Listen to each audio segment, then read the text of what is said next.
Ciao, nice people! Ooh. My microphone went on vacation. Ciao, nice people! Welcome back on Katawa Shoujo again.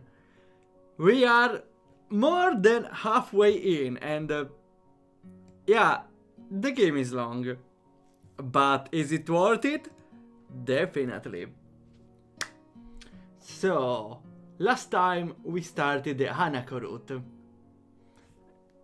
Oh, here we have her, here in the middle.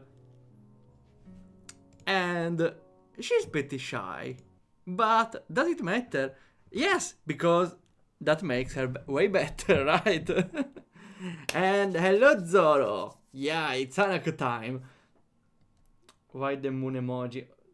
Why do you use it for Hanako? I know it's half dark and half lit up, but never mind. It kind of fits. So, what did we stop last time? Yeah, okay. Last time we finally entered in the chapter 2 of Hanako. After... what did we do? I forgot. We went with them on the... to take some tea. Okay, so this is the next day. My alarm blares into my ears, only to be swiftly silenced by my fist. Normal day when I wake up. This is my normal day when I wake up. Well, except the alarm is on my phone, and I don't smack my phone. Luckily. One punch, that's how Saitama trained. Not really running and squatting, not at all. Wait, let me check Blair. To Blair, make or cause to make a loud, harsh sound. Pretty fitting. Okay. My morning.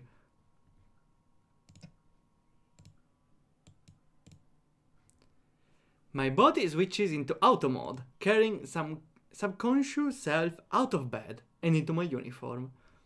Sometimes I need to rely to auto mode because sometimes I don't really want to get up from the bed. That's why I switch to auto mode and I don't have to take the effort to get up. Otherwise I would stay on bed forever. That's not normal, right? I don't care. As always, my bottle of pills sit on my desk patiently, waiting for me to take them and pick out my daily dosage of medicine. 17 pills a day. I forgot there were this much. Wow. That's a lot, 17 pills. Before I know it, I'm opening the door to class 3-3 to see that I'm not the only one who seems to be a little hungover from festival week. Even the professor was hungover, right? Every face in the classroom looks gaunt. With the festival now over, it's as if everyone's life dreams have been achieved. But now everyone doesn't have a dream, so what are they coming here for, right? Okay, we got gaunt a previous time. Let's see. I forgot though, so let me look on my list. Gaunt. Yeah. Some sort of tired. Thin and pale. Okay.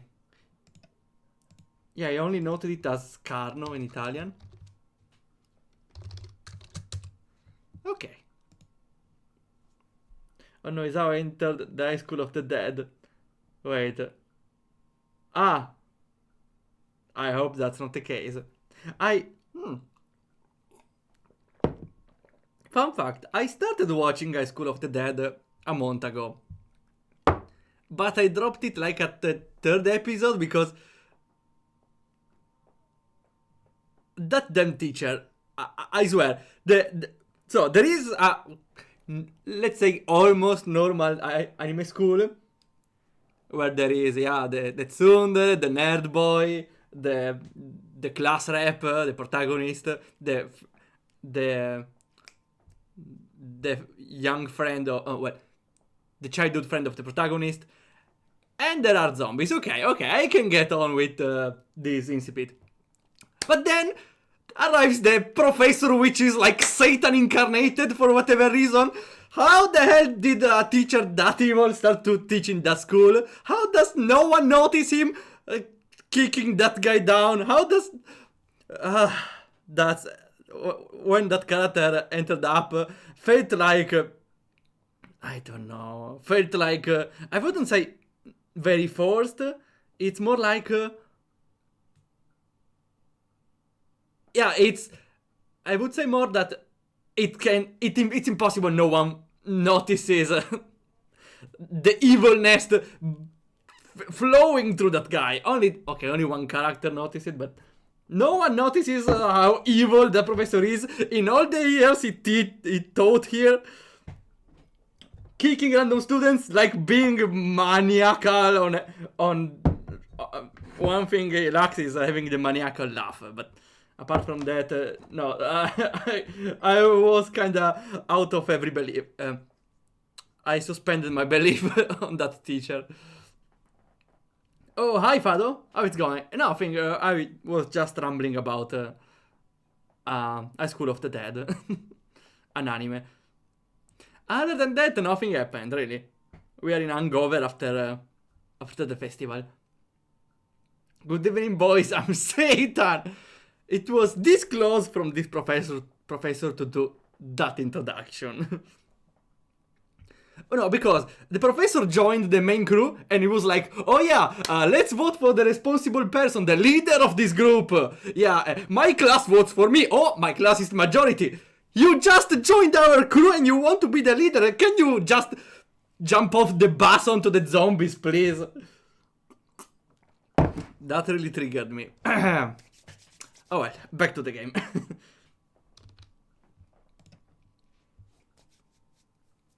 With nothing left to live for, the students have relied on instincts alone to get them into class. Or maybe I'm just reading too much into it. I slowly make my way to my seat, and it's only then I realize why the room is so peaceful. Shizune is not there. Yes, yes, I was right. The seats beside mine are blissfully empty. The world's loudest interpreter for the deaf has yet to arrive. No! Misha jumpscare! Just as I'm about to sit down. Wait, I will do it again. Warning, Misha jumpscare. The door flies open, revealing a resplendent Misha. Dress bobbing from the dramatic entrance and the arms stretched over the sky. Is someone there? That's why you never say her name, right? Like Voldemort. Yeah, it's Alaver! It would appear that not everyone is affected by the post-festival depression. The rest of the class glares at her, obviously thinking the same thing I am. Misha, still frozen in the doorway with her arm still in the air, nervously looks around. It's obvious that she senses the full mood, but can't work out exactly what to do. Suddenly, she jerks forward. Hey! Those girls never take a break. As she stumbles into the classroom, she reveals Shizune, arms still extended from where she shoved Misha. Ah, she shoved Misha inside.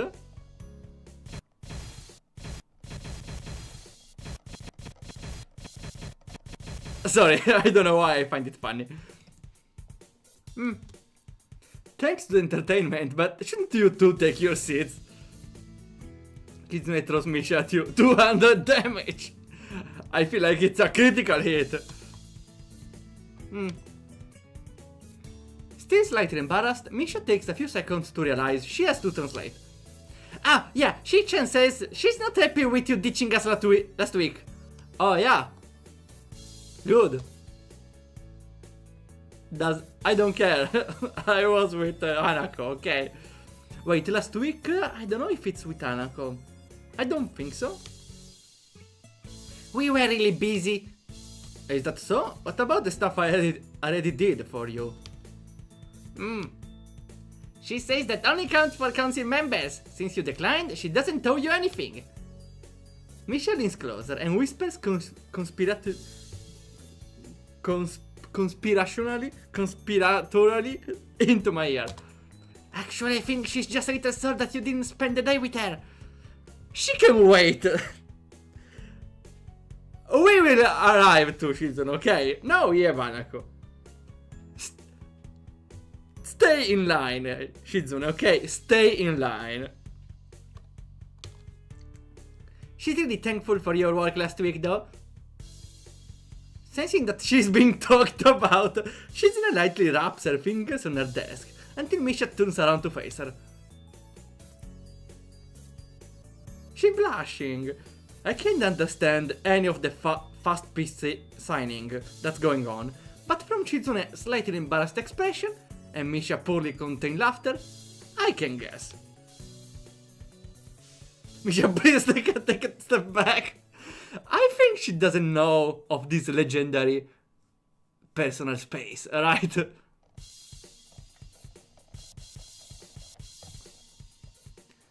While this exchange is happening, the door opens once again, but this time at a much more reasonable pace. Hanako! Hanako quietly enters the room and pulls the door closed behind her. Peering out from under her hair, she quickly scans the classroom. Our eyes meet, and she suddenly stiffens. She closes her eyes, takes a deep breath, and then walks over to my desk. Good morning, Isao. Morning, Hanako.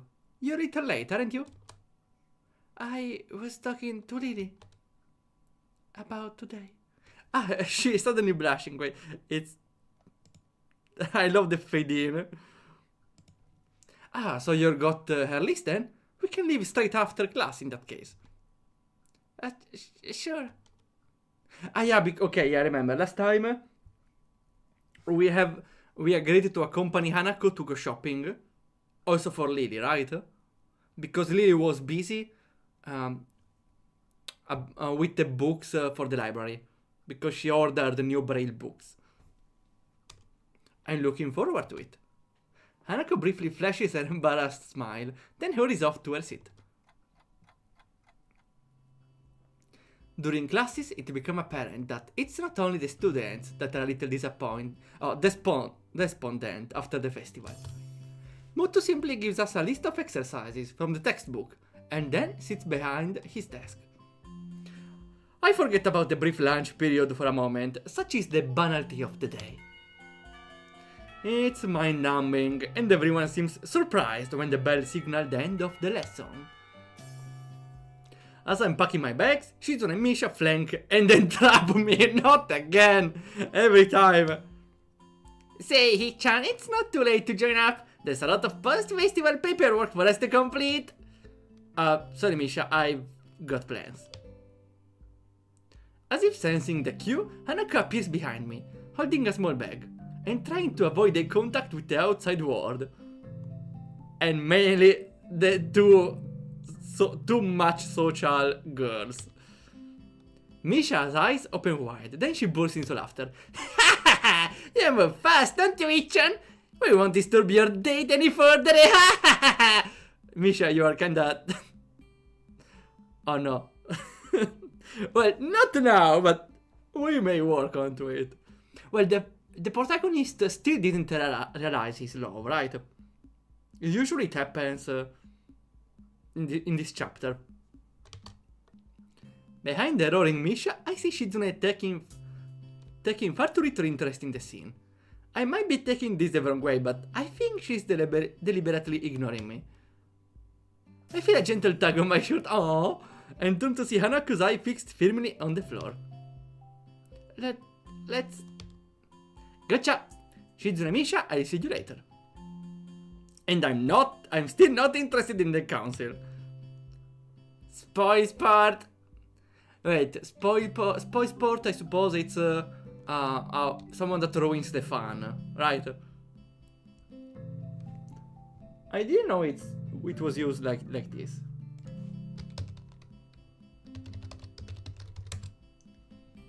A person who behaves in a way that spoils others' pleasure. Okay, Yeah, there is. It's very different from the Italian version, right? The part. No, no. Wait, there's also the party pooper. Okay, it was weird because I remembered another one, which was party pooper. Okay, nice. Misha and Shizune retreat into the hallway, happily signing to each other. Got all your stuff? Let's head off. Floods of students pour out of the school gates and onto the road into town. It's a little weird. It's almost a scene from any other high school, but the illusion fades because of the occasional wheelchair or missing limb. One thing I do notice is that nobody is alone. And as Hanako and I pass through the gates, I notice that she closes the distance between us. Not enough to be considered close, but she certainly isn't at her usual, just a little far position. I guess we are not familiar enough for her to get as close as she does with Lily. However, even though she has moved a little closer to me physically, mentally she seems to have traveled a mile. Her hands clutch around the leather straps of her bag, to the point of whitening her knuckles, her head down and her mouth pursed closed. She almost looks like she's being walked to the principal office for the first time. No! I try to stifle a giggle at the thought, but it's futile. What's the matter? I guess there's no point in hiding it. Sorry, for a second there it looked like you were getting in trouble. What do you mean? I think you need to relax a little. We're not going too far, and it's only students around, right? Ah, alright. Bothers me a little to see Hanako so worked up. And you do this every week, don't you? Yes. With Lily. Of course, with Lily. I wonder, has she ever left the school without her? Doesn't seem like much at first glance, but Hanako's dependence on Lily is absolutely heavy. If she can't even handle leaving school without her, how would she have managed to survive if the two had never met? Would she ever found someone else to latch onto? And what drew her to Lily? With her lack of eyesight? Or was Lily just kind enough to lend a hand? I wonder if anyone would have fit the bill. Oh well, I'm here. Besides, we're not going far. It will be over before you know it. Hanako knuckles slowly regain their colors as she tries to hide a small smile. But effort of that seems to prevent further conversation. I like how they use the knuckles. Visual novels are often weird on some moments, in a positive note, because here they use the knuckles as a way to show her, not the knuckles color, to show that Hanako relaxed a little bit. Knock knock is knuckles. Oh no! Meme approved! We travel side by side, down the winding road towards the town. The crowd of students thins as we continue along the sidewalk. Faster students rush ahead, and the less mobile one fall behind. Ratifying the crowd. Oh! Thanks, Father, for the... She knows Daiwa. Well, she's guiding Lily every time. Yeah, it's very uncommon for... I think it's a very uncommon thing to see someone so shy open the road. But she has to do it for Lily, right? So that might help her a little. Everything helps her. Please, Hanako, get better. We want a more determined Hanako, but still shy in the spirit, okay?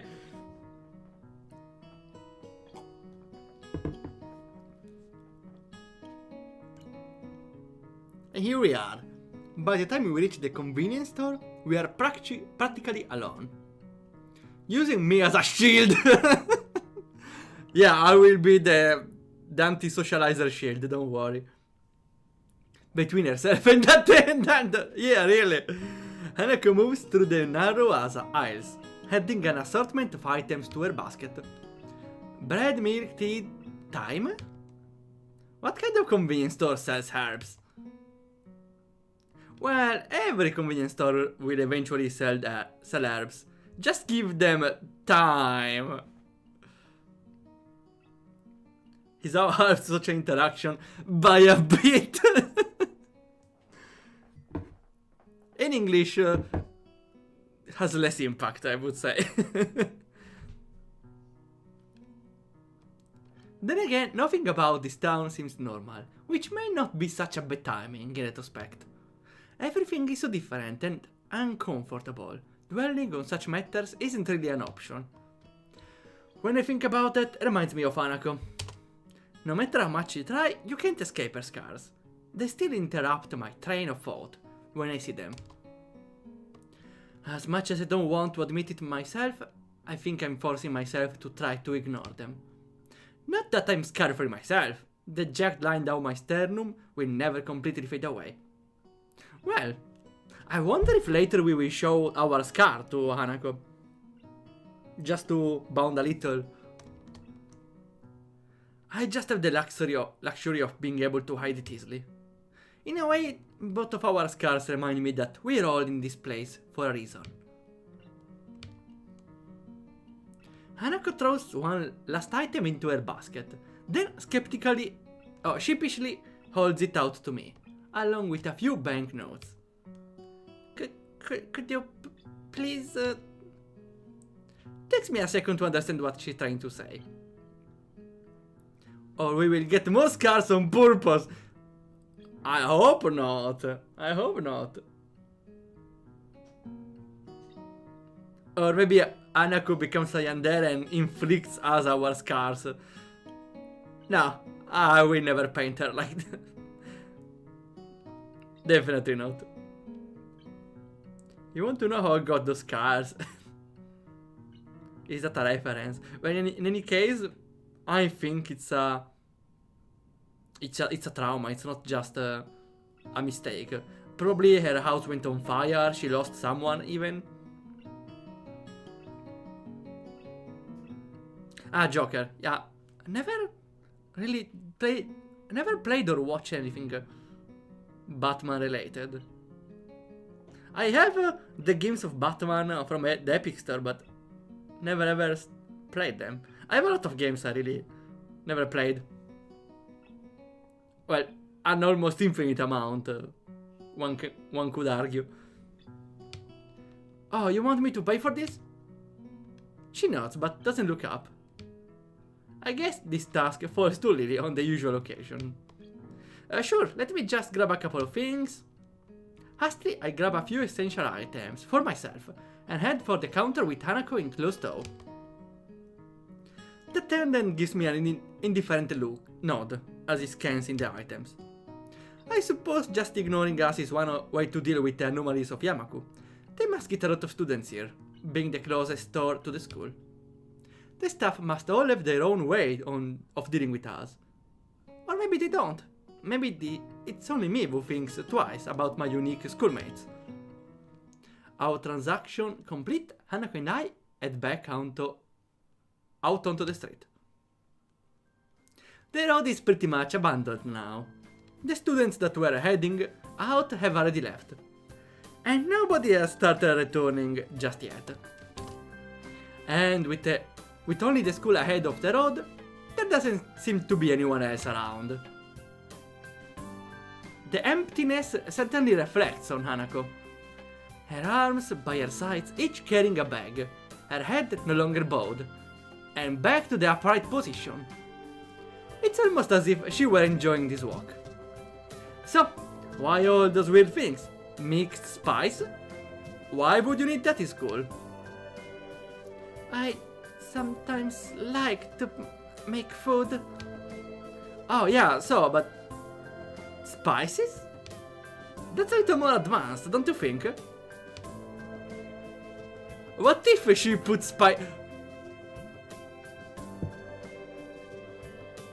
Hanako is a Parachain reference. She was grilled And she's still grilling. So she needs to put spices on herself to boost her stats. So Hanako is really a full parachain chapter of the grills reference. She's grilling herself and she puts the spices to boost her statistics. That's why she's that cute, right? And also, what were the developers doing with Hanako? They were cooking! So yeah, I think it's confirmed. Right. Best grill, yeah. Well, she's getting grilled. The best grill is the grill used for her. To be technical, but yeah. Sounds pretty close. That is how it is fruit blend. Doesn't put some salt in noodles. Well, salt is the basic spice. Well, not even considered. Let's say other spices are considered a little more advanced. Even Twitch has the salt, right? We can boost our attack with the salt. Yeah, come on, let's go. More salt. More salt, we can boost our attack. Well, I think it's cool. You have to teach me one day. Sure. She doesn't seem all that sure, but pushing the point doesn't seem all that wise. At the very least, she seems a great deal happier than she did on the walk down here. That alone makes me a little happier. Outside the girls' dorm, Hanako and I sort out the grocery bags with our respective purchases. In comparison, my things looks positively plain. I tell you, you're putting me to shame here. No, I'm not, I'm only joking. Her face. Are you serious right now? I have a stack of homework that I skipped last week, so I must leave now. Will you be alright getting that to your room? Yeah. Sure? Okay then, I see you tomorrow. Bye. We part ways, and I return to my room. With no Kenji in the way. Nice. Hanako, cooking is easy. I just need to get over the PTSD I get every time I turn on the oven. No! Poor girl. Well, if she likes cooking, though, then it's not probably a trauma about a oven. Maybe then the fire started somewhere else. Maybe the fireplace. I don't know. Piles of papers sit upon my desk, begging to be completed. With the entire ruckus of the last week, I barely had any time to catch up. I tried to keep up with my studies while I was in the hospital, but some of this stuff I never seen before, even back in my old school. Totally unprepared, I pop up on the top on a can of a drink and get to work. And now we need to do the math homeworks for him. Gameplay. Next day. The days are really starting to heat up. This morning I awoke covered in sweat.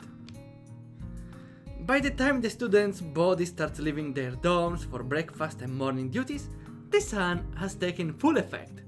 Oddly, that puts me in high spirits. It's not even 8, yet I feel that this day is going to be one of those pleasant, tranquil, warm ones. Now he opens the door and there's Kenji.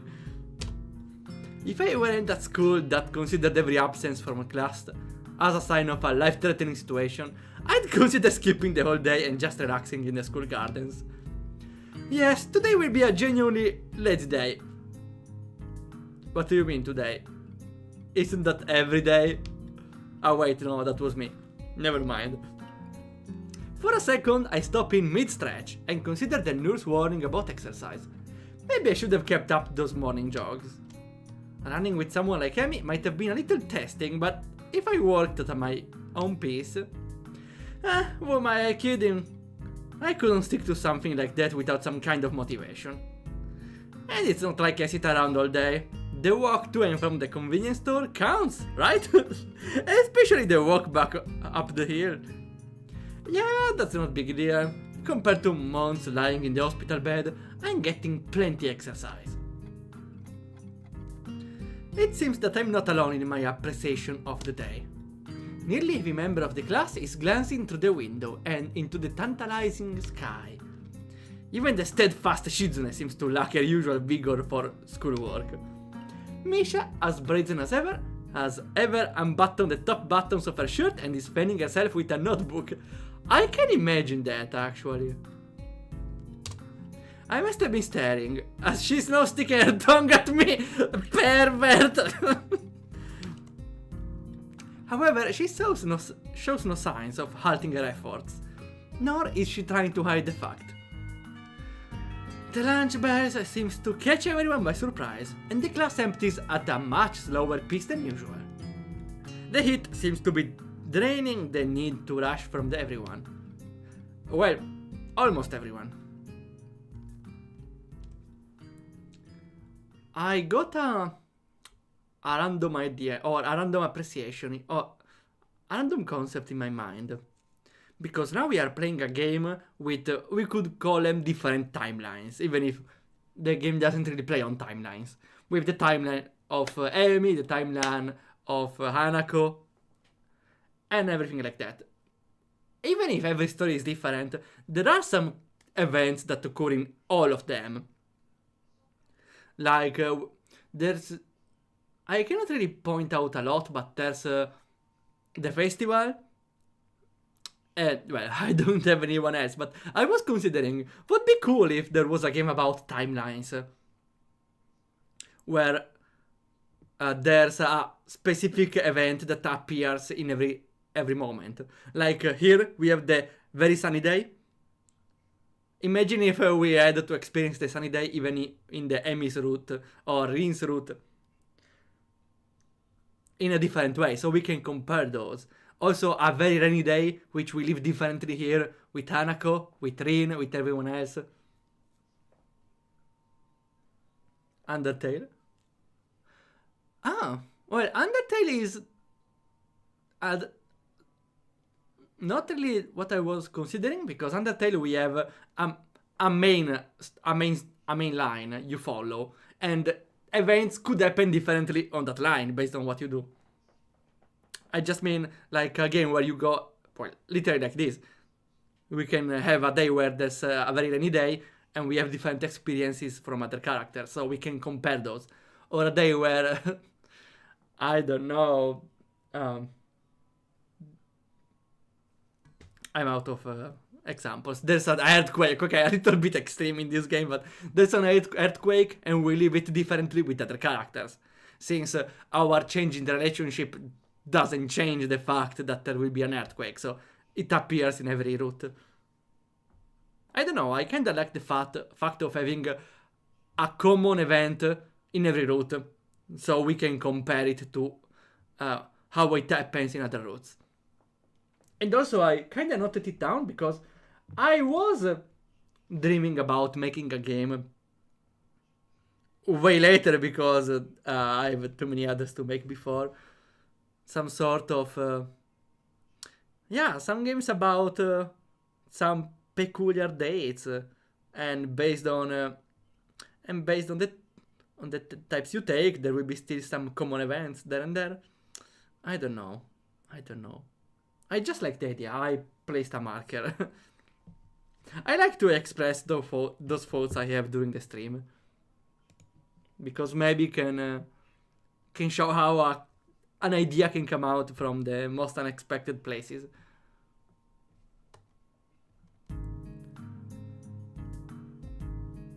Okay, the heat seems to be draining the need of rush from everyone. Well, almost everyone. Hey, Isao? Also, I don't know about Radiant Historia. Hey there, Hanako, what can I do for you today? Hanako already has a lunch bag in hand. I don't have to be a detective to work out where this is going. We finally have a protagonist which is not dance. Wow, that takes a lot of effort actually. Any other anime would be, oh, hello Hanako, why do you have a picnic basket? Oh, it's for me and another person. Another person? Ah, is it Lily? No, Baka, it's you. What do you mean me? Ah, you mean another one that it's called like me? I don't know at which level it can reach. Would you like to have lunch with us again? I brought enough for everyone. Awesome, you don't have to be stiff about it though. Oh, right. I think we are going to the tea room. Please. Lily said she'd meet us in there, so we should go ahead together. Sounds like a plan. This heat has made me pretty hungry. Hanako breathes a sigh of relief, and I gather my things together. Oh, she invited us to eat together. As usual, the aura of the tea room is refreshing, feeling isolated from the rest of the world. Then again, the usual dean of the school seems to be a bit subdued, most likely from laziness promoted by heat exhaustion. Lily is not going to be there, watch. Oh, I never considered that. Yeah, that's a good moment to bound a little, if that's the case. Or maybe from what she said.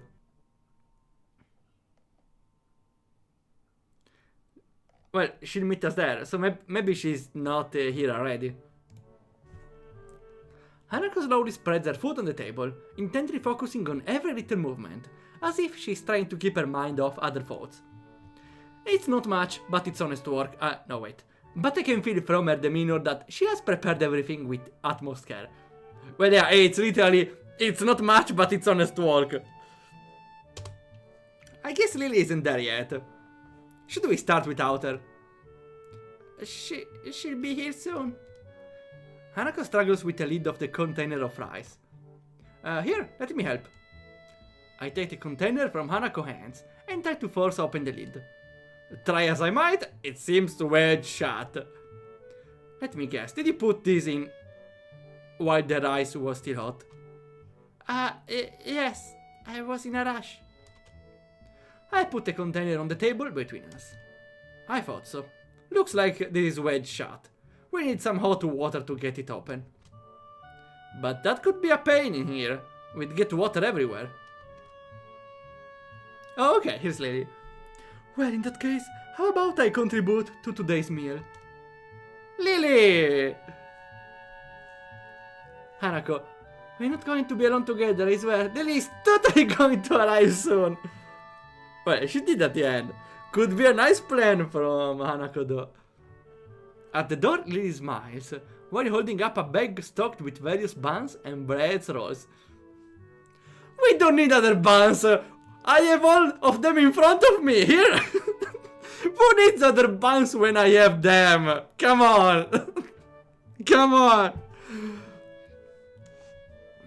I can't help but do the same. Since you two had a change of plans because of me, I thought I would bring a little something. Oh, thanks, Lily. Here, let me get that for you. With a little guidance, Lily's bread assortment joins Hanako's rice-less platter. One of the buns is a little overcooked. No, the two steamed buns. Well, one can be steamed buns, right? Even if she's obviously grilled. Well, I'm looking forward to this. As I take a bite, I notice Hanako trying her hardest to not look like she's looking at me. It's nothing special, but then again, I can't really complain. I'm pretty lazy when it comes to cooking for myself. Not bad. I guess this is made with the stuff you bought yesterday. Yes. Hanako's eyes shout at me, begging for some kind of feedback. Well, it was clearly worth it. Thanks, Hanako. I wanted to show this after yesterday. It's okay, I was just a little surprised at the stuff you were buying. Hanako always liked to experiment when it comes to food, I think it's good. Most of the time. Oh, where's the problem? While Lily's smile doesn't waver, the slight change in her tone tells me that things have not gone so well in the past. So maybe it's a cooking accident? And it's not like Hanako has many people to sample her cooking. Hang on, was Lily waiting for me to go first? She didn't start eating until after I said it was alright.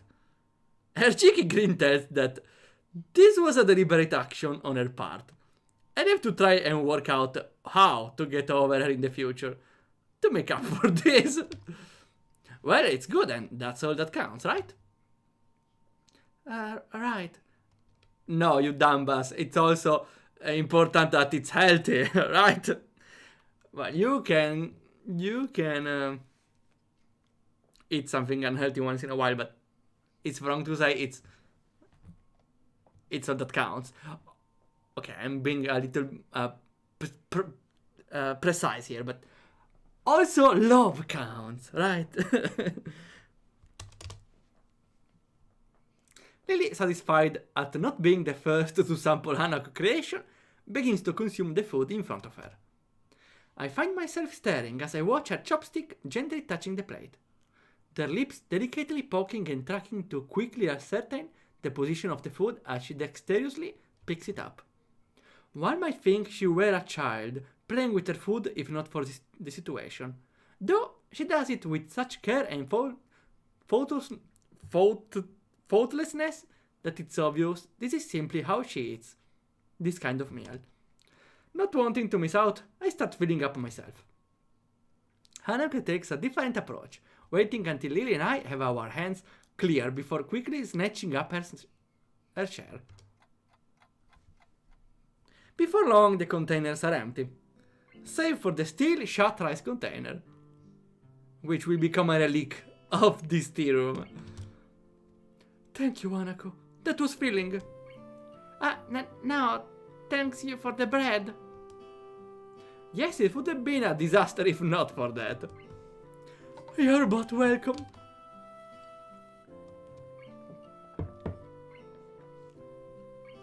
But now I must be getting back. It's far too easy to be late after eating here. How many times have you eaten bread in your life? Wait, I heard this before. I don't get a reference, unfortunately. 13, I prefer rice. Well, Japanese people... I think I'm not sure, but maybe they use rice like bread. Because I remember when I ate in a Chinese restaurant with my father, she always takes rice. And uses rice as an extra addition to the plate. So, could be used as bread, now that I consider it. It's a tofu reference, which is also a JoJo reference.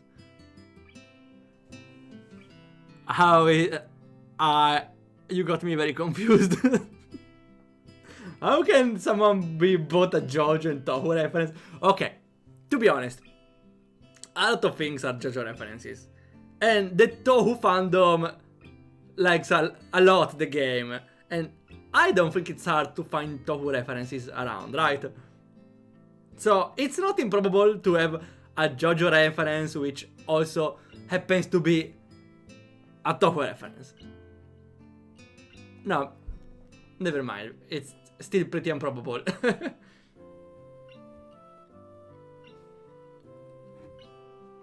Since I'm here on the topic,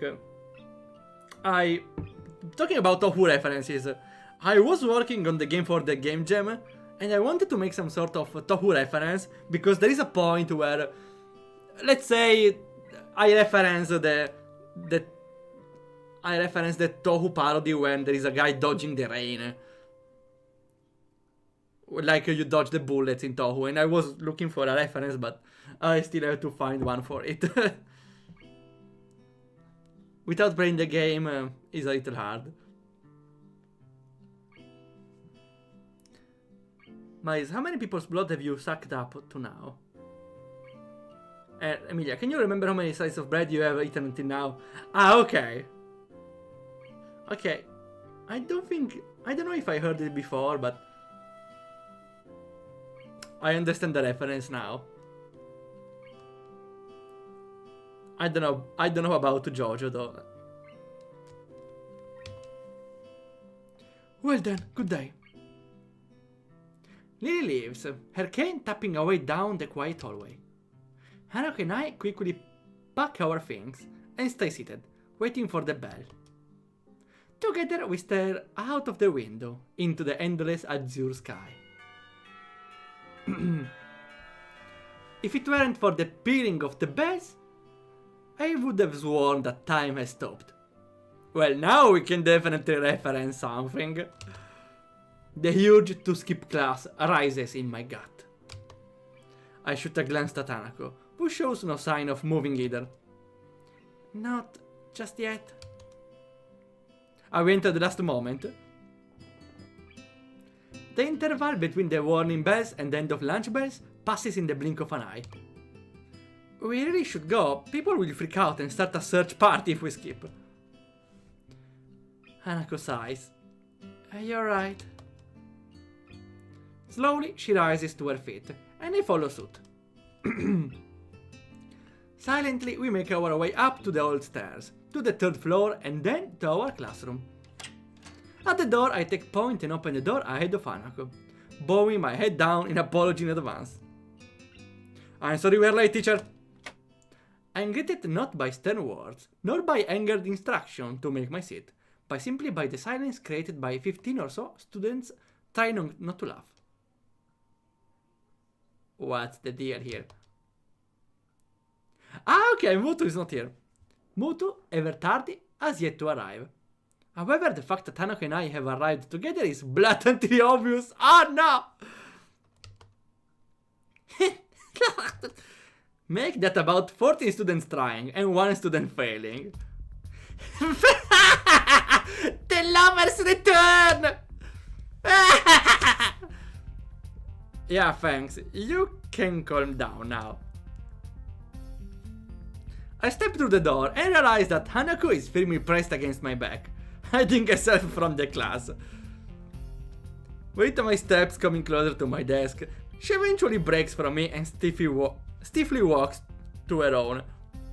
Her efforts to mentally block everyone's presence from her mind are written fairly clearly on her face. It's like Eragon, she's doing the mental block. Quickly checking the door for any signs of the teacher's arrival, I make a trip to Hanako's desk and whisper in her ear. Don't worry about Misha. She's always like this. I enjoy myself today.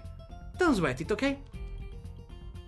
Hanako nods her head behind her folded arms, but still doesn't show her face. I yearn to stay and console her more, but Mutu picks this exact moment to enter the class, halfway through his lecture, as if he started it in the hallway. Which of course is directly proportional to the charge, but inversely proportional to the square of the distance. Mutu, what are you doing? He's so engrossed in his speech that he doesn't even notice me sneaking back into my seat from Hanako's desk. While Mutu spiel rumbles on, Misha leans over to me. Misha coming close as always. Sliding in. Misha jumpscare part 2. The teacher might not have noticed your tardiness, but I did! That much is obvious from the show you just put on. I have been instructed to let you off the hook for today, but only on one condition. Oh? And what would that be? You have to help us this afternoon. Oh, come on. Again, the mafia is blackmailing me. I clear my neck to look over Misha's shoulder. She is conveniently not making eye contact with me. Fine. Just for today. I already told you I'm not joining the council, remember? Of course, doing so would be considered. She looks down at her notebook, obviously looking for her place in a script. Under duress and hence would be against regulation.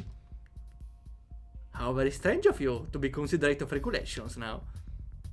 Things should be done by the book. Just the book is called Shizune. I should not read the game script. That would be pretty clever, actually. Wait. That's a clever idea. I wonder if I can make that joking respawn banter.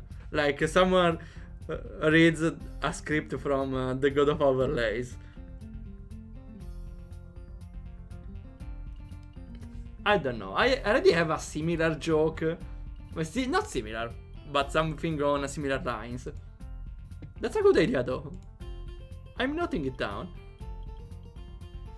You're not Monica, you don't have those permissions. Well, didn't we theorize once that she was the Monica of the game? I don't know when or why. Of course, jokingly. My next line will be... Wait, I forgot my next line! It's just that the book hasn't been written for every situation, so there are times when it can be ignored. And yet you two wonder why no one else wants to be in the student council. She got upset and went away. Oh, adorable. After poking her tongue out at me, Misha returns to her workbook, and we battle our way through the latter half of the school day.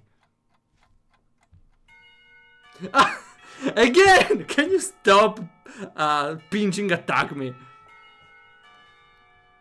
Like, watch. What?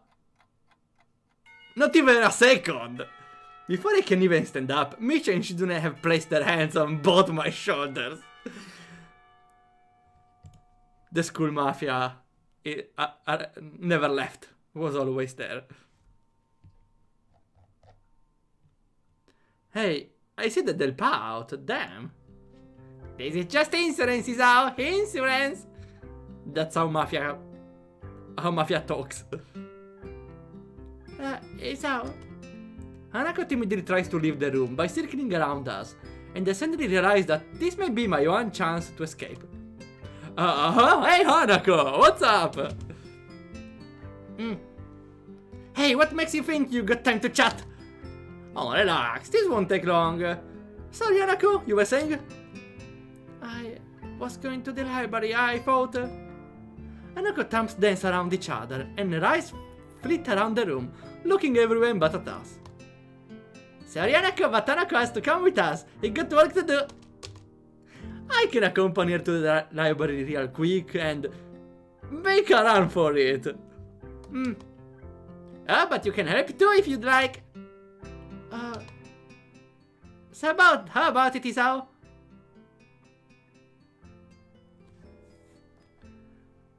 We got the choice. I've done enough work for the council already, and what do you think, Hanako? Honestly, the first choice I think is the right one. Okay, realistically,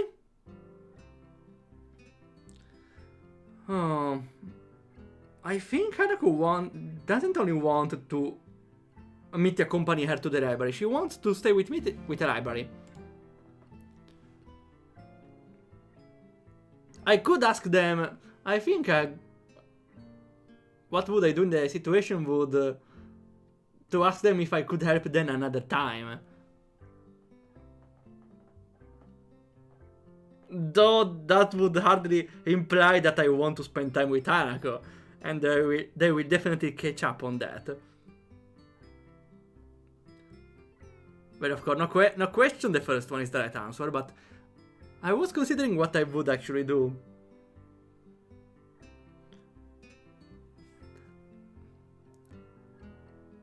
Because I definitely don't want the second one. Because Hanako definitely doesn't feel in a good place around Misha and Shizune. I don't think she wants to be in the same room with them. So, definitely the first one. Ask Hanako to save us. Yeah, we are going with Hanako save. The only real choice is to headbutt Misha and run. I would headbutt Shizune because she's the mastermind. Hey Shizune, I know I said I'd help, but I forgot I'd already made plans. Besides, I helped out more than my fair share last week, didn't I? I promise I'll make up to you some other time. Shizune and Misha released their grip on me and have a long, deep and silent conversation. Well, you have a point here. To be honest, we were only going to spend the rest of the budget on cakes. Cakes? Why cakes? So if you're not here, it works out better. More cake for us. Ha ha ha ha.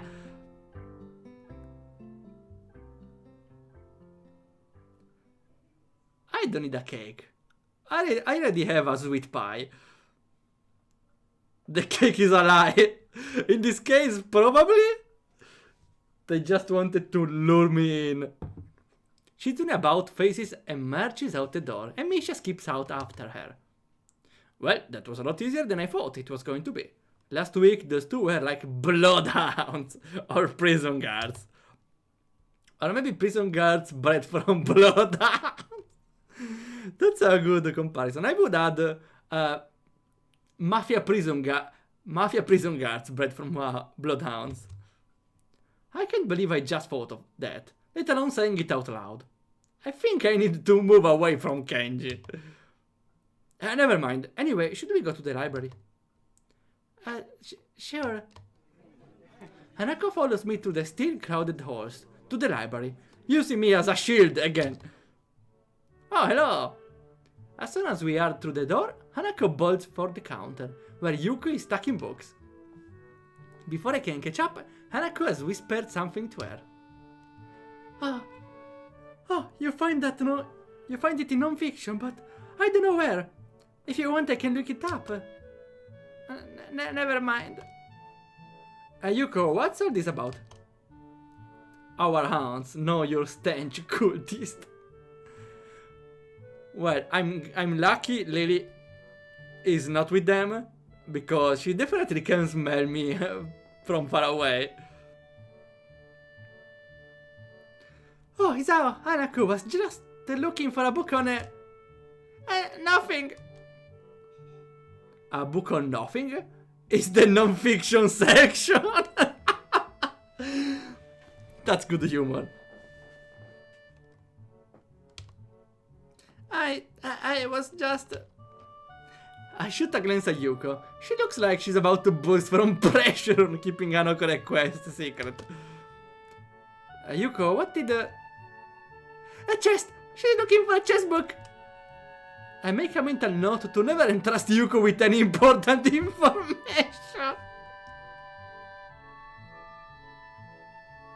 No, Yuko, don't betray her like that.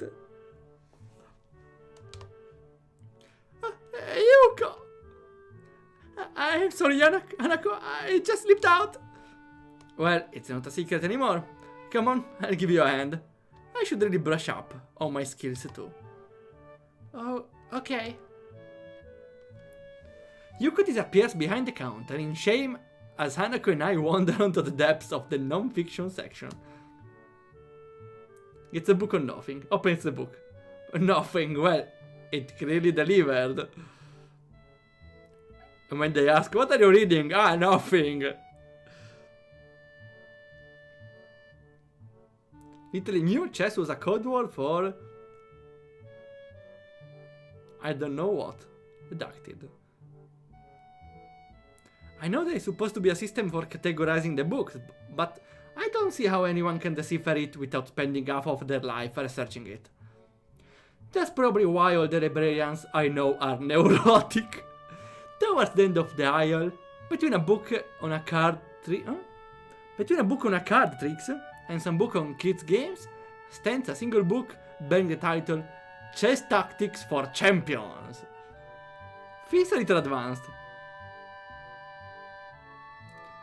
Look, I move my big rook and capture your lovely queen. Looks like I have you in check. Well, they are pretty close to mate, right? My pawn is so close to promoting. Okay, I'm starting to get it. So really, it's a checkmate situation, huh?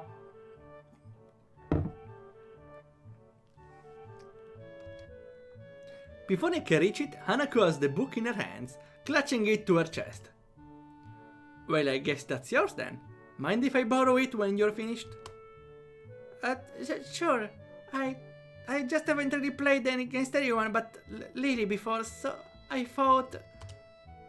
Damn, it's not like I was trying to beat Hanako deliberately or anything, but she seems to have taken it too hard. Then again, at least this means she wants to play me again. That's a plus, right? Huh, well, it's not like I'm a master or anything, I just played it a bit before. It occurs to me that I haven't told Hanako about my condition. I faltered for a second, deciding to cover my tracks. That's a conversation for another day. Before I came here. Are you alright? Yeah, I was just remembering something. When I think about it, I shouldn't be afraid to tell Hanako about my condition and my time in the hospital. Judging by her scars, she probably spent a fair amount of time in the hospital bed. But for some reason, I can't bring it up. At least not today. And not on short notice. Eager to break off the conversation, I grab a random book from the shelf. It's a book on the world's fastest roller coaster. Nice, one reads a book about chess, the other one about a roller coaster. And why the hell there's a book about the fastest roller coaster? Wait, is this real? Chat, is this real?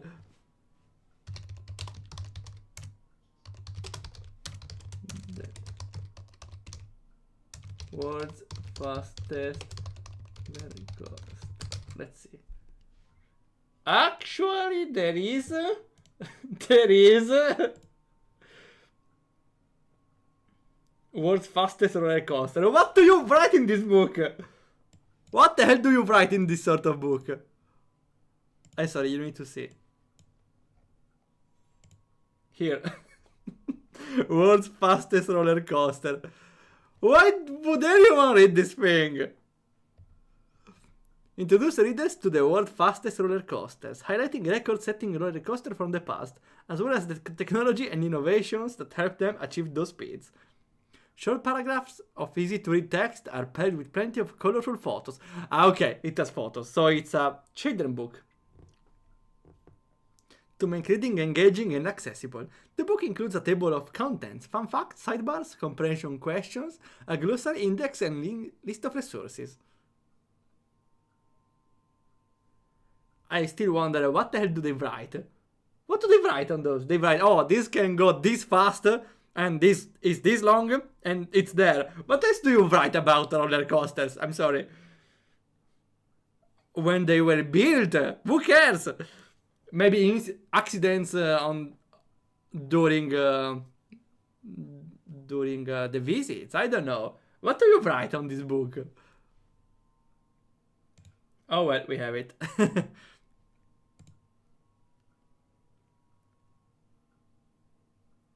Maybe you want to feel the thrill of riding a roller coaster but don't want to become sick from riding it. I think the difference is pretty noticeable. Okay. How long do you have to wait in line? Well, yeah, that's an information that's... well, still half a line long. Also, by reading the book, you don't need to stay in line, right? Well, you have the line for borrowing the book from the library. Not that anyone would borrow it, right? There's a lot of rides that have special effects and other entertainment on board. Like the famous rides from Disneyland. Ah yeah, that's right. I didn't consider that they could have different peculiarities. Like, remember I saw a video about, there was Mark Rober that posted a video about a hidden Disneyland ride.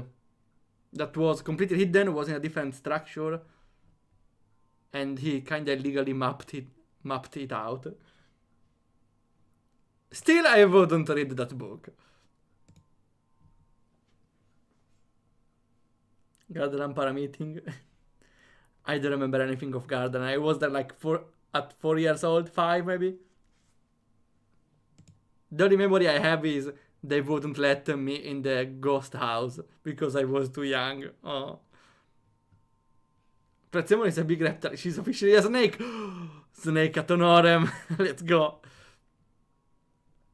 So it's a book on the world's fastest roller coaster. Published in 1982. Well, not very up to date, but should be at least interesting. Wait, when was it released? 2022, the other one. Wait a minute. That's not the only one. There's more to them. Okay. Not a lot. Still weird to have books about roller coasters. I don't get why, honestly. I have zero idea why those exist. If people read those, why people read those, I don't know. But now I feel I know something a little more about the world. No reviews. Okay, we have no reviews though. Apparently no one buys them. No one buys them. Okay, it's out of stock. No one produces them either. Okay, that was a little more reassuring at least. I'm not that out of touch then. Kinda. This area was built in 1955. Probably has most of historical rights. Well, the fastest though feels to imply that should be up to date, because if they build the fastest one later, should be relevant. Of course, at this point becomes the history of the fastest, but it's not the fastest if it's not updated. Well, we both got some books now. We should go sit down. Hanako seems to accept my bluff, and we head to the reading nook in the back of the library. Neither of us say a word. We simply open our books and start reading. I tried to read my book, but what seemed that in 1982 roller coasters weren't nearly as large as the ones built in the decades since. Most of the ones listed are made of wood. Something about that doesn't seem safe to me. Yeah, I would not go on them. If I'm going to ride on something potentially dangerous, I want it to be made out of steel. I would still not go on them. Or some kind of space-age alloy that has big words like titanium and ruthenium. I quickly lose interest, and my eyes wander across the reading area to rest on Hanako, which is much more interesting. Hanako seems absorbed in her book, flicking back and forth through the pages, as if confirming what she just read. I wonder if that's actually effective, or if she's just overloading herself. She unconsciously brushes her hair from her face, temporarily revealing her scar tissue. We get a first glance. I'm not sure about the protocol here. Is it right to ask her about the scars, or her past, or how long was she in the hospital? Does she still visit the doctor? Those all seem like questions you ask someone who just transferred to your school, translated into the local language. You should see this group of scientists from Tsukuba. They made one using a monopole. I don't know about it. Is it right to ask her for anything? Let's let her live in her world, and later slowly we can approach her with different question. I feel like that question is a little too much now, because she definitely feels she is still suffering from the trauma.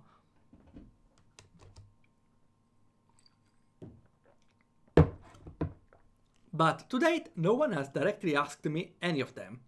Well, except Rin, but I don't think I should use her as a guide to proper social behavior. For the time being, I'll just keep my mouth shut. If someone wants you to know something, they will tell you. Time to force the issue might drive Hanako back into herself. Sorry to interrupt, but I have to close the library now. Ready? I check my watch. Somehow, as I was lost in thought, nearly 2 hours have passed. Do you want to check out those books? I can do it on the way out. Yeah, check on those books. So, hey Hanako. Hanako explodes, bro. No. Let's not explode Hanako, okay? Please. I'm done. I dropped this one back on the way through. It wasn't as interesting as I first thought. Hanako marks her place with a slip of paper and stands up. The girls head to the counter as I return my book to what I think is the right shelf. Can I check out Yuko? Beep. Wait, I definitely saw vividly reminds me of Ami My Soul. Get on.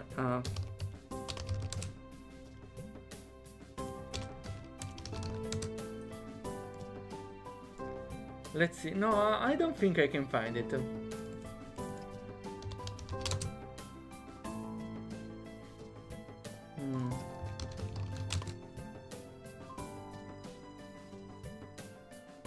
Too bad. It was some sort of manga meme where there was a old woman in a store being a clerk, and the user was scanning her name tag with a gun to scan your products you're about to buy. So he was about to select the clerk as his choice. A similar thing, I suppose. And there was a similar thing where there was the clerk saying something like, no, I'm not in the list, and I'm not, you cannot choose me. I don't know, I don't remember. Though, I don't know why they joke a lot on this matter. Well, it's kinda funny. Reminds me of a scene in another movie. Oh, really? They did something of the sort. Yuko scans Hanako book with practice precision, yet still manages to fumble it. Oh, there we go. Third time lucky. Since this is a non-fiction book, you can only have it for a week. That's okay. Yuko shuts down the library computer and heads us out the door. I didn't think it was this late already. But you're the one that told us you had to close. Yes, I know, but that was before I looked at the time. I see you later. Bye, Yuko.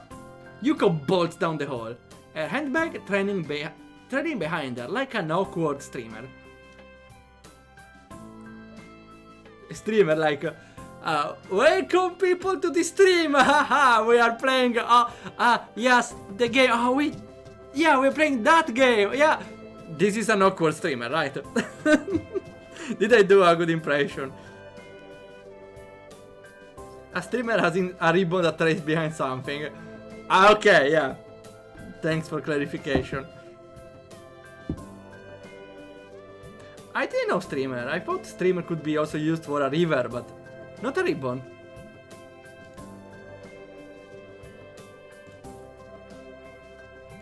The scene that it's scanning someone with a with a scanning gun. Okay. The context is way different though. Wait, let me see if I can find it again.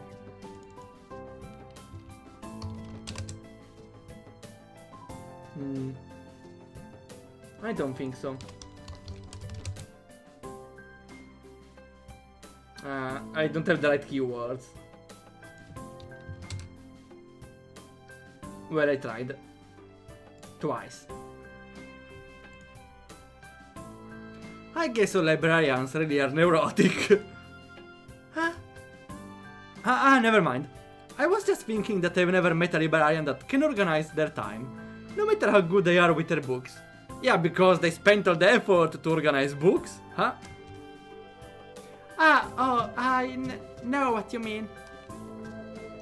Hanako smiles in amusement. It wasn't meant to be a joke, but I must have reminded her of some other librarian or something.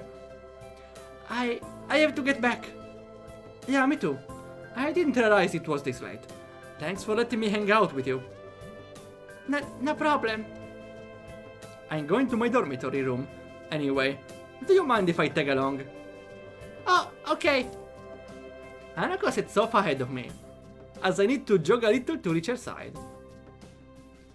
We walk through the gardens, eventually arriving in front of the dorm building. Man, you walk pretty fast. I used to play a soccer club and you managed to outpace me. I kinda regret saying that. It has less to do with her pace than with the fact that my condition has significantly worsened my fitness. Hanako's reaction is odd. I expected an awkward attempt to downplay her walking speed, but she just blushes while looking at her feet and smiling. She's proud of being fast. Silence hangs in the air between us. That happens often around Hanako, but feels slightly different than usual this time. After a few seconds, I try to break the silence. Here you go. See you in class tomorrow? Sure. Hanako waves a short goodbye before pushing her way through the dorm's door. I stand and look at them for a while. At the doors, before making my way to my own dormitory room. He stopped a while watching the doors. That seems a very little detail, but maybe it's important because may show that he's starting to growing affectionate to Hanako. Because his eyes lingering on the doors where Hanako went through, thinking, oh, Hanako, we are gonna see each other tomorrow. Maybe the signs of love. Chirping birds. Normally, this would be a good time to reflect upon the beauty of nature. But it's 6 a.m. Covering my head with a pillow, I slam my face into the mattress, hoping the impact will send me instantly back to sleep. I hate it. Like, 4 a.m., the birds start chirping, they will never shut up. Luckily I have the earplugs, but those damn birds. Futile. I toss and turn, but sleep simply won't return to me. Alright, nature, you've won. See? I'm getting up now. The lack of sleep weighs on my mind down, and there's only one remedy for this. A nice healthy breakfast. Would be nice to be the first person here. To be the first to dig into a piping hot pile of food. To sit wherever I desire. It would have been nice. Let me guess, Misha and Shizune. But even my exceptionally early start has put me behind the most diligent students. I guess there are quite a few people that have early starts here, for one reason or another. If not for Misha, huh? Yeah. A group of students in sports clothes huddle around one table, eagerly discussing game plans, in between inhaling great gulp of food. Scattered around the hall are a number of bleary-eyed students, probably suffering from the same ailment as myself. Noisy birds. Wow, birds! Wait, doesn't count in English, right?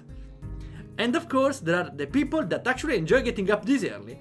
The ones with their bags stuffed with textbooks and completed homeworks. It's hard not to despise people like that, even more so when you're tired yourself.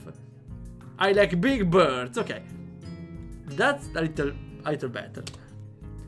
Picking up familiar face from the thin crowd, I head towards the nearest table. Lily sits alone, delicately feeling her way around a small plate of eggs with her fork. Lily? I thought she was not a morning person. It's almost a shame to interrupt her and her clockwork movements. I wonder, is this how a blind person zones out? Simply moving in predetermined patterns learned over the years, just like how a sighted person would eat while reading a newspaper. Good morning, Lily. I didn't expect you to be this early. Oh, Isao, you startled me. I didn't know you took breakfast this early. I don't. This is an exception to the rule. I'd greatly prefer to be late to school than early to breakfast. Lily gives a small sigh at my admitted tardiness as I begin eating my food.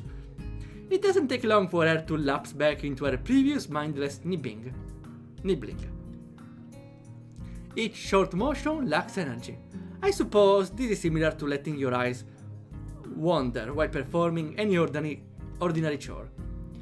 But after a few repetitions of the find food, eat food cycle, Lily puts down her fork and dabs her lips with a napkin.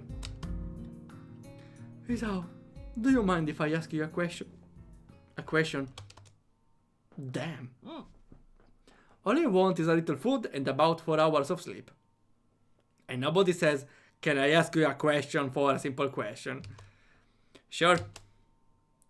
Do you think Hanako as a friend? She's picking up, huh? Oh, this seems like a leading question. I guess so. Why do you ask? No real reason. I do have another question though. Why is that you think of her as a friend?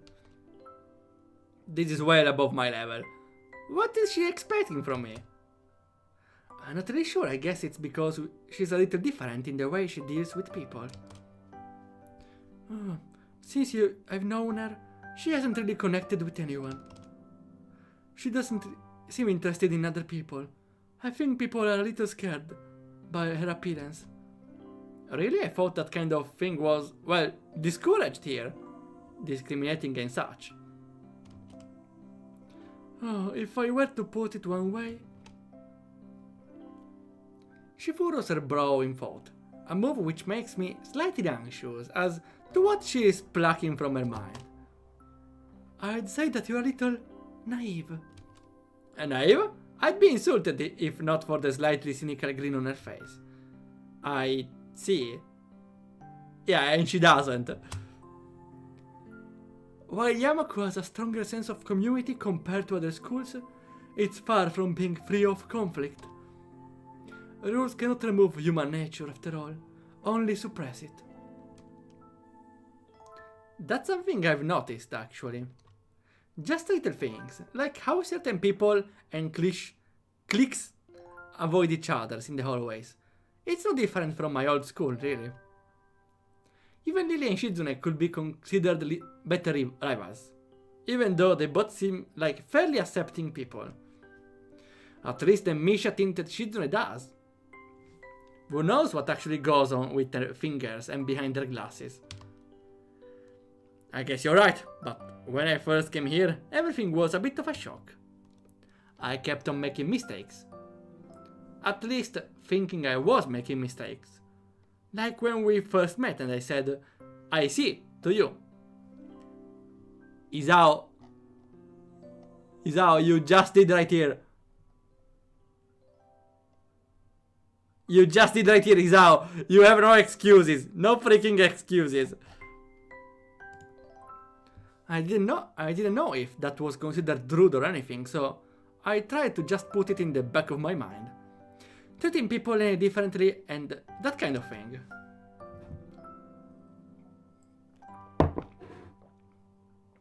So I didn't. I told myself that Hanako and you and everyone else was just normal, and I tried to ignore the obvious. I talked to Hanako as if she were any other person and we became friends. At least that's how I think it happened. But you know, I feel guilty just from saying something like that aloud. As if it took extra effort to think of Hanako, or you, or anyone here as normal people.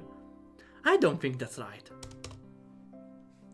Isao, I think you are naive, but I also think that you are a good person. It is perhaps one of your better traits. I suppose I can take that as a compliment. Tell me, are you free tonight? Oh, Lily, I'm sorry, but this is the Hanako route. We already got our fair share of dates, okay? I promise.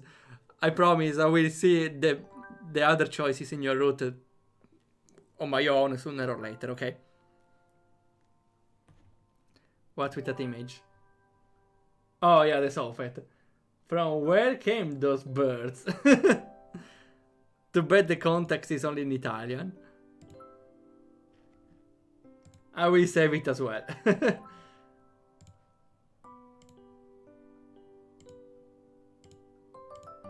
Okay.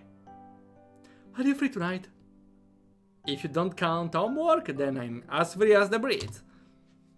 In that case, would you care to join myself and Hanako for tea? I don't really have that much money at the moment, so going out isn't really... Oh, I didn't mean going out. Just here, this evening. You can access the classroom in the evening here? No, that's not what I meant. Hanako and I often use my room for tea parties together. Feel free to drop by after dusk. Sure, I see no problem with that. What's your room number? 2025. Room 25 on second floor. Okay, sure. Well then, I had best be off. You have class representative duties to attend to, after all. Until this evening is how? Yeah, catch you later. Hang on, was I just invited to a girl's room after hours? Is that even allowed? Even if it's not allowed, who cares? Let's go. Tea party with special leaves. Oh no.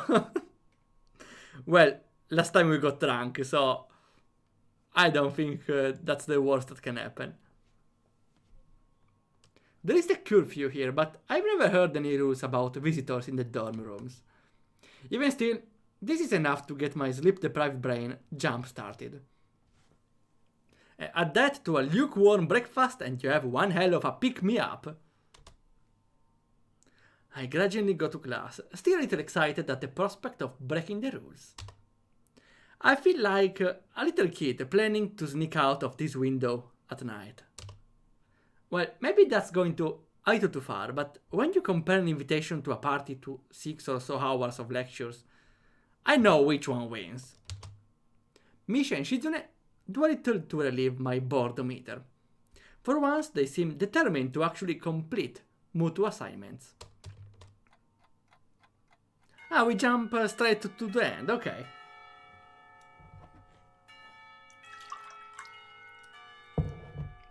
My mouth is getting a little tired for talking, but we can do the tea section and then stop. Nevertheless, the day eventually winds to a close. I hurry back to my room to wash up and comb my hair. Thankfully, I don't run into Kenji. Before long, I'm leaving the boys' dorm.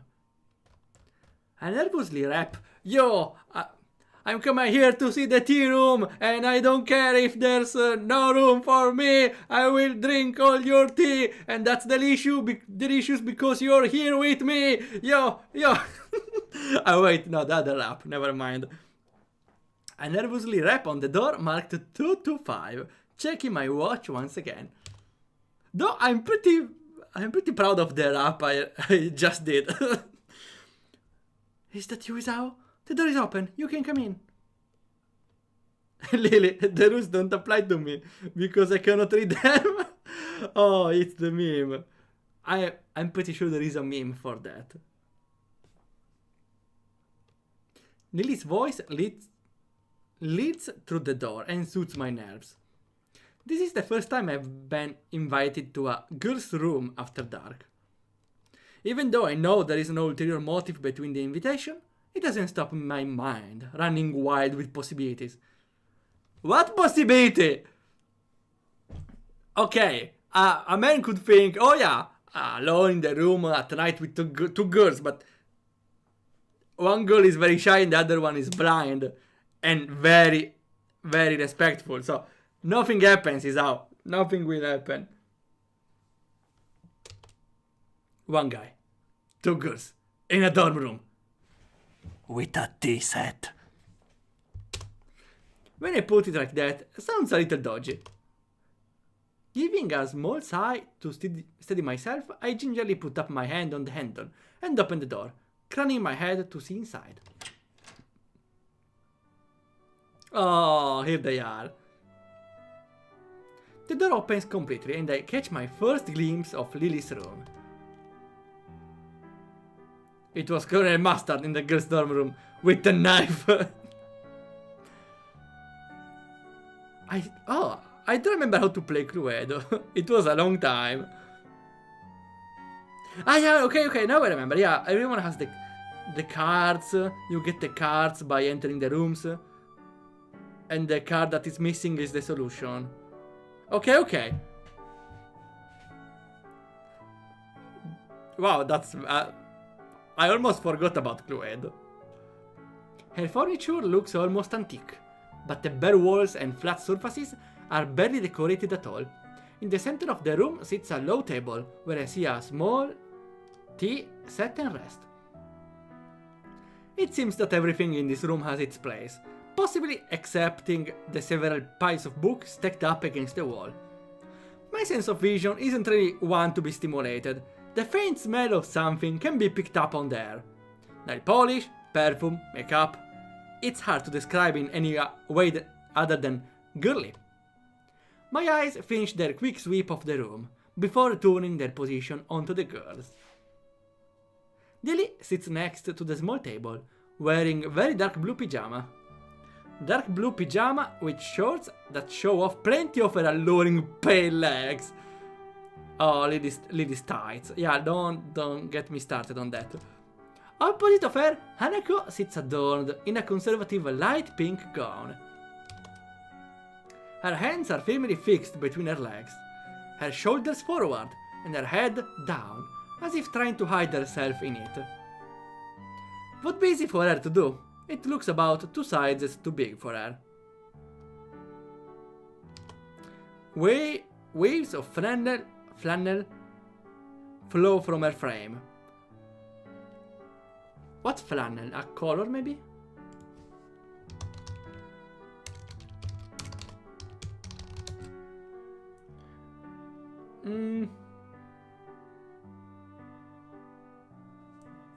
A fabric?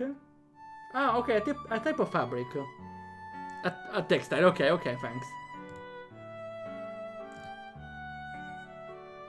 Textile, I get very... I barely know the basics of textile stuff, really. Waves of flannel flow from her frame, making her look like a child playing dress-up in her parents' clothes.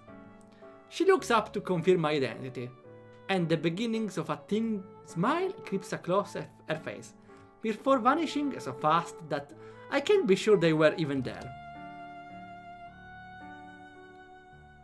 It's really soft and thick wool and cotton, used to make bedsheet and pajamas. Okay, yeah. Okay, kinda understand a little better now. There's no point in you standing there in the doorway, Hisao.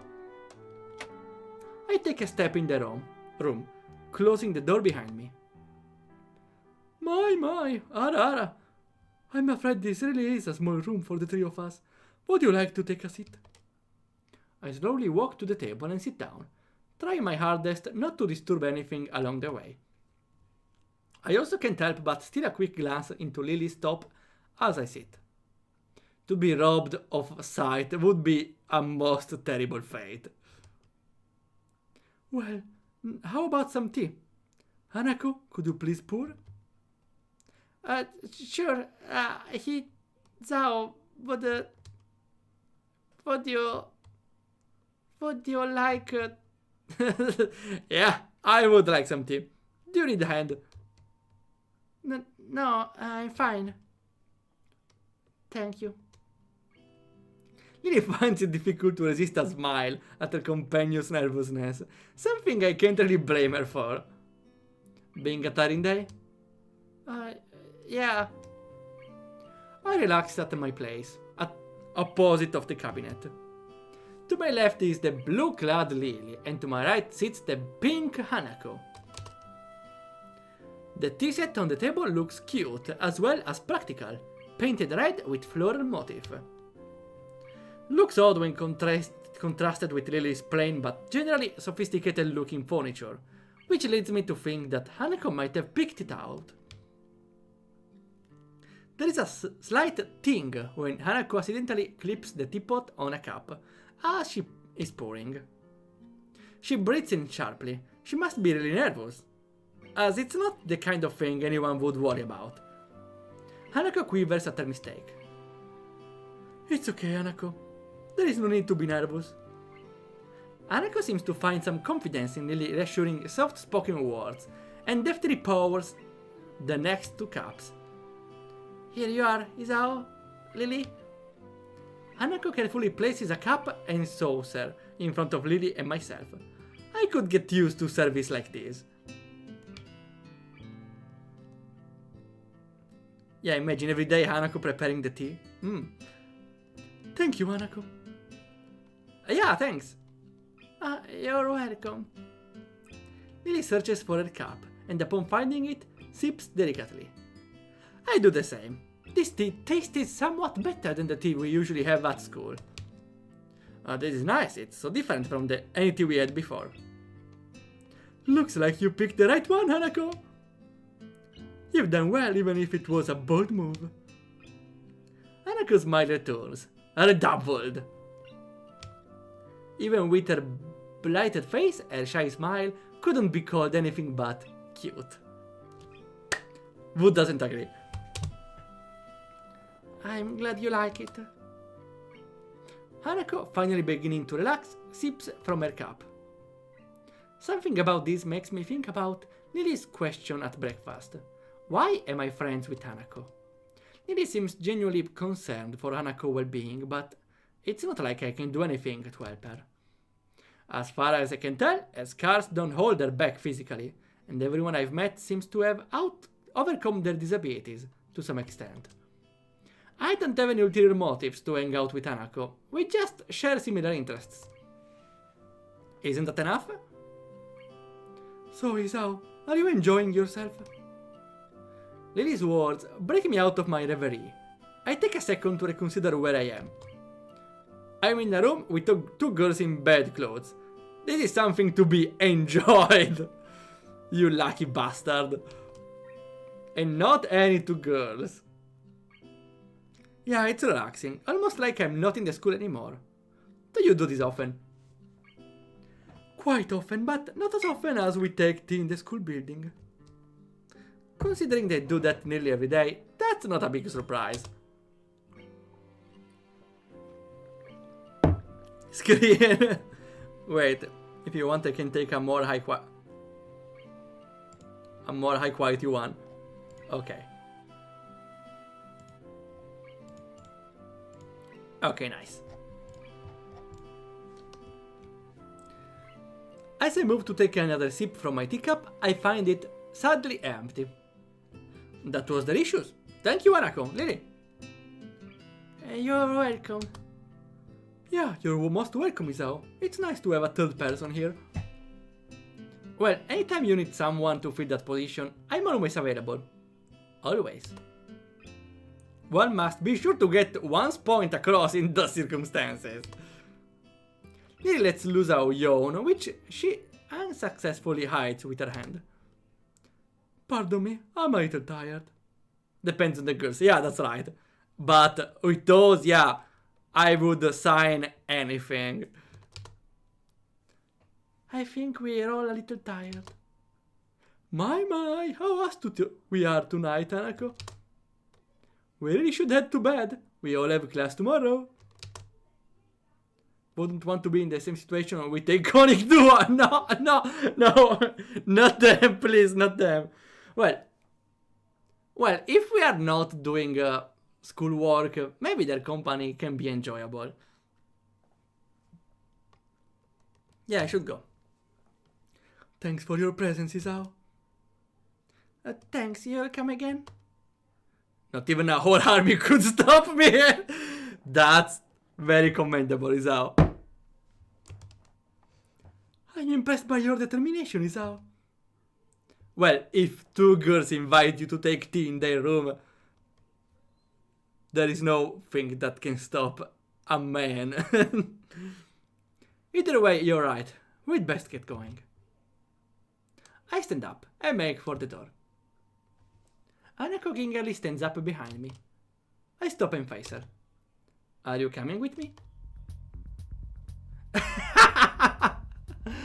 Yeah, she lives in the opposite of this. That's a gaff. A lovely one though. She wants to follow me.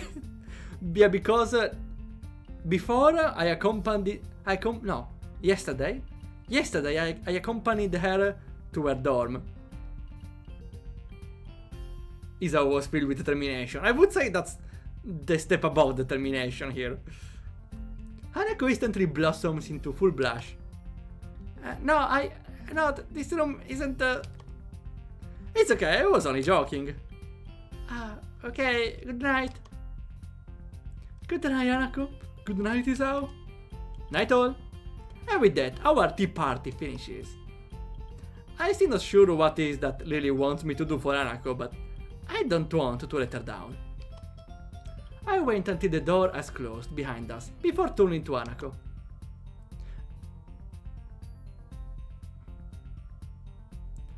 Hey Hanako, you know, you don't have to be nervous around me or anything.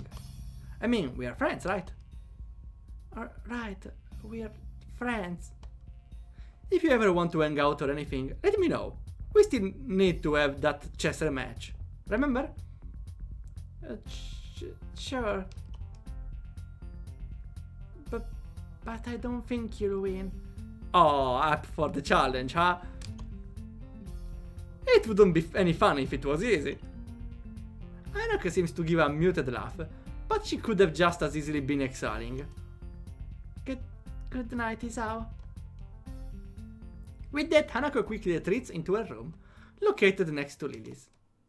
I start to walk back to my dorm, but the simple act of walking seems to drain me of my energy. I barely make it to my room before I am hit by a wave of exhaustion. Well, I woke up very early. I kick my shoes off, fall into bed, and fall asleep by the time my head hits the pillow. How do you gain this superpower? I need at least 10 minutes. Sometimes even more. Where can you learn this superpower?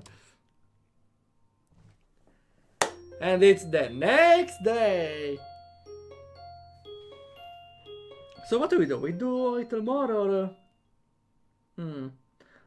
I think...